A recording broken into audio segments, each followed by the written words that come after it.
ono što je najverodostojnije, ono koje smo mi uvrežili znači u našem pamćenju i ono što su nam naši preci preneli, da je to neka,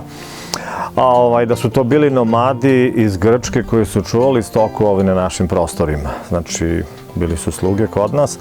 i da je tu neka žena imala 4 lepe ćerke, Grkinja koja je čuvala tu stoku. Po toj legendi se zapravo je selo i dobilo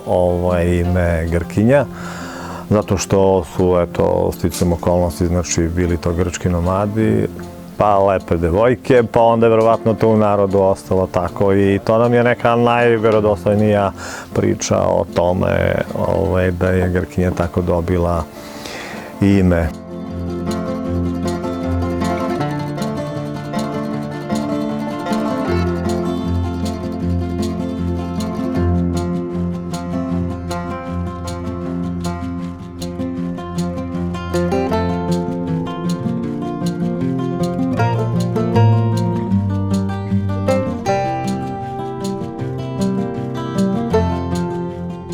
Poljoprivreda se radi sada pretežno, više, evo sada je recimo u zadnjim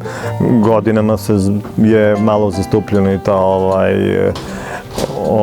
lekovito bilje se polako rasprostranjuje tu, eto i to neka zadruga je formirana u tom delu na nivou Zaplanja, pa i mi smo se tu udenuli.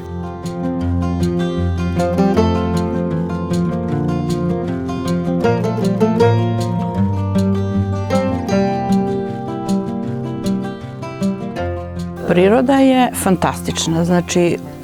evo još malo, sad pošto je pala prva kiša, počinjem da idem da berem pečurke. Tu ima